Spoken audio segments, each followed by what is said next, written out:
Hello प्रिय छात्रों, कैसे हैं? आई होप कि आप लोग अच्छे होंगे। तो दोस्तों, यहाँ पे आज के क्लास में हम लोग देखेंगे क्लास 10th के एनसीईआरटी संस्कृत में 10th पाठ मंदाकिनी वर्णम। ये काफ़ी इंपॉर्टेंट चैप्टर है। इससे जो है काफ़ी क्वेश्चन आपके एग्जाम में पूछा जाता है। बहुत ही वीवीआई चैप्टर है। तो आज हम लोग यहाँ पे अर्थ सहित इसका सारा प्रश्न उत्तर भी देख लेंगे, चूँकि एक भी प्रश्न आपको नहीं छूटेगा और नॉलेज के लिए काफ़ी इंपॉर्टेंट चैप्टर है। तो हम लोग ज़्यादा समय नहीं लेंगे, चलते हैं इसका देखते हैं। पहले पाठ परिचय का अर्थ देखते हैं हिंदी सहित। तो चलिए आप लोग लास्ट तक देखिएगा। तो चलिए हम लोग स्टार्ट करते हैं। प्रिय छात्रों, यहाँ पे देख रहे हैं प्रस्तुत पाठ है, यानी प्रस्तुत पाठ जो है पाठ परिचय, ये हम लोग देख रहे हैं कि वाल्मीकि रामायण से अयोध्या कांड से पंचवती तमात सर्गात संकलित, यानी कहा जा रहा है प्रस्तुत पाठ वाल्मीकि रामायण के अयोध्या कांड के 95 सर्ग से लिया गया है। कितना सर्ग से? 95 सर्ग से संकलित है। इसके बाद कहता है वनवास के समय, वनवास के काल में जब राम सीता और लक्ष्मण के साथ जब वनवास की ओर जा रहे थे, काल जो है सीता लक्ष्मण के साथ चित्रकूट जाते हैं। कहाँ जाते हैं? तो वो चित्रकूट जाते हैं। चित्रकूट प्राप्त होती, चित्रकूट जाते हैं और वहाँ पर देखते तत्र स्थित, उसी तट पे, तत्र स्थित मतलब होता है कि वहाँ स्थित मंदाकिनी नदी, वहाँ जो है मंदाकिनी नदी के वर्णन करते हुए भगवान राम सीता को संबोधित करते हुए कहते हैं नदी की प्राकृतिक रूपादने संवलिता चित्त हरिता, यानी कहते हैं, देखिए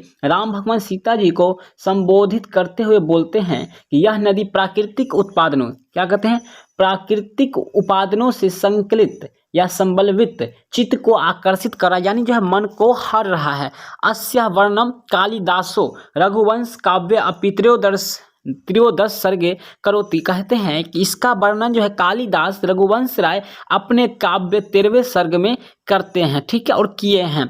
उसके बाद यहाँ पे पाठ परिचय आप लोग बस सुनकर जो कुछ याद हो जाए आपको बस वही याद रखना है, ज़्यादा विशेष नहीं रखना है, ठीक है। उसके बाद कहते हैं इसका वर्णन कालिदास रघुवंश, ये तो हो गया आपका। उसके बाद कहता है अनुष्टुप छंद में, यानी इस छंद में, अनुष्टुप छंद में महर्षि वाल्मीकि ये मंदाकिनी का वर्णन प्राकृतिक यथार्थ चित्रण करोति, यानी कहते हैं कि इस अनुच्छद में, मतलब अनुष्टुप छंद में महर्षि वाल्मीकि जी मंदाकिनी वर्णन में प्राकृतिक का वास्तविक रूप का चित्रण करते हैं। प्राकृतिक के वास्तविक रूप का क्या करते हैं? वो चित्रण करते हैं। तो चलिए काफ़ी हम लोग यहाँ पर परिचय देख लें। अब हम लोग देखेंगे पाठ यहाँ पे स्टार्ट करेंगे। श्लोक स्टार्ट करने से हम लोग यहाँ पे आपका पाठ परिचय का कुछ हिंदी अगर आप लोग लिखना चाहते हैं, स्क्रीनशॉट लेना चाहते हैं, तो इसी आप स्क्रीनशॉट भी ले सकते हैं, ठीक है। तो यहाँ पे सारी चीज़ वही है, आप समझ चुके हैं। चलिए हम लोग यहाँ पर एक एक करके यहाँ पर देख लेते हैं कि क्या आप संबोधित किए थे भगवान राम ने सीता जी को, ठीक है। तो यहाँ पर देखिए पहला है विचित्र पुलिनाम रम्या हंस सारस सेवितम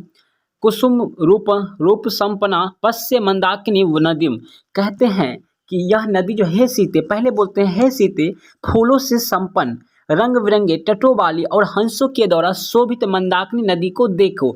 यहाँ पे राम भगवान जो है सीते जी से संबोधित करते हैं, उनको कहते हैं। तो ये पहला था, ये आपका कंप्लीट होता है। आई होप कि आप लोग समझ गए होंगे। सेकेंड नंबर फिर यहाँ पर जो है राम भगवान संबोधित करते हैं कि नाना विधे अस्तिर रुहे वीरताम पुष्प फल द्रुमे राजंती राजस्य नलिनीमवि सर्वतः, यानी देखिए इसका हिंदी होता है हे सीते, फिर वो बोलते हैं हे सीते, अनेक प्रकार के तट पर स्थित वृक्ष के पुष्प एवं फल से आच्छादित सभी और सुशोभित होते हुई राज महाराज के तालाब के समान इसे देखो, यानी कहते हैं देखिए मंदाकिनी नदी किस तरह से है, जैसे कोई राजा अपने आसपास सेना को रखते हैं, सैनिक रहते हैं उसके आसपास, इसी तरह इस मंदाकिनी नदी को देखो, चारों बगल वृक्ष और पुष्प और फल इस तरह से लदे हुए हैं, आच्छादित है कि लगता है कि किस महाराजा के तालाब, ये तालाब लगता है। कौन सा तालाब? तो मंदाकिनी नदी, ठीक है ना। तो चलिए तीन आप लोग 2 नंबर समझ गए होंगे। यहाँ पर तीसरा श्लोक आपका क्या कहता है, भगवान राम क्या संबोधित करते हैं? मृग यूथ नित्य निपत्यानि कुलुप माभसी संप्रातम तीर्थानिम रमणीयानि रीति संजनयंती में। तो यहाँ पर तीसरा देखिए हिंदी इसका क्या है दोस्तों, बता दें आपको संस्कृत में हिंदी में ही क्वेश्चन पूछा जाता है, तो इसलिए आप लोग हिंदी पे काफ़ी जोर दीजिएगा। यहाँ पर है सीते हिरणों के झुंड पानी पीकर इस समय यहाँ का जल गंदा कर गए, तथापि उसके रमणीय घाट मेरे मन को बड़ा आनंद दे रहा है। देखिए भगवान राम कहते हैं कि देखिए सीते, हिरण के झुंड आया और पानी पीकर इस समय यहाँ से चल गया है, जल को पानी को गंदा करके चल गया है, ये हमें मन को बहुत प्रसन्नता करता है और हमें आनंद देता है कि इतना हिरण की संख्या को हम लोग देखते हैं। तो ये बोलते हैं। फिर यहाँ पे कहते हैं देखिए कि जटा जिनधरा काले वत कलोत्परवासास तृष्य सत्व वागहन्ते नदी मंदाकिनी प्रिय। देखिए फिर कहते हैं यहाँ पे कि हे प्रिय, सीते जी को देखिए बार बार हे सीते कहते कहते वो थक गए, तो इसलिए आप बोले हैं प्रिय। तो हे प्रिय, इस समय जटा और मृग चर्म धारण करने वाले तथा वृक्ष की छाल को वस्त्र के रूप में धारण करने वाले ऋषिगण, यानी ऋषि जो साधु लोग होते हैं पहले जमाने में वृक्ष की छाल पहनते थे और वो मृग चर्म यानी जो है चमड़ा पहनता था, ठीक है, जीवों का। ऋषिगण मंदाकिनी नदी के जल में स्नान कर रहे हैं। बोले वो देखिए अभी जो है इसमें जटा और मृग चर्म धारण करने वाले तथा वृक्ष की छाल को वस्त्र के रूप में पहनने वाले ऋषिगण मंदाकिनी नदी में स्नान कर रहे हैं। ये हमें बहुत प्रसन्नता की बात है और आनंद देते हैं। फिर यहाँ पे आज हम लोग 10 के 10 श्लोक इसका देख लेंगे। यहाँ पे 5वां श्लोक करता है, यानी आपका आधा पे हम लोग आ चुके हैं। कहता है एते परे विशालाक्षी मुन्य संशिष्ट वर्ता मारुतो तोधु तो शिखरे पर नृत्य इव पर्वतः। कहते हैं कि अर्थ इसका क्या होगा, हे बड़ी बड़ी नेत्रों वाली। देखिए यहाँ पे बोलते हैं हे बड़ी बड़ी नेत्रों वाले, ये परम प्रशासनीय व्रत वाले मुनिगण जिन्होंने अपनी भुजा के ऊपर कर रखा है और नियम से सूर्य की उपासना करें। यानी बोलते हैं देखिए बड़ी बड़ी नेत्रों वाली ये परम प्रशासनीय ऋषि लोग को, जो मुनि लोग या फिर ऋषि लोग जो अपनी भुजा को ऊपर करके यानी अपने हाथ के को ऊपर करके और एक नियम पूर्वक सूर्य भगवान की पूजा करने यानी उपासना कर रहे हैं। तो इसे आप लोग सुनकर भी ये बात भी लिख सकते हैं। चलिए इसी के साथ हम लोग यहाँ पर देखेंगे 6 नंबर से लोग कहता है कि मारुतो दधुत शिखरे पर नृत्य। ये देखिए यही हम लोग अभी देख चुके हैं, ठीक है ना। तो चलिए हम लोग यहाँ पे देखते हैं 7 नंबर क्या कहता है। चलिए 7 नंबर यहाँ पर स्पष्ट नहीं दिख रहा है, लेकिन इसका आपके पास बुक होगा, नहीं है तो इसके आप लोग देख सकते हैं। यहाँ पे मैं सीधे इसका हिंदी बता दूं तो यहाँ पे कहता है हे विशाल लक्ष्य, देखो मंदाकिनी नदी की कैसी शोभा है।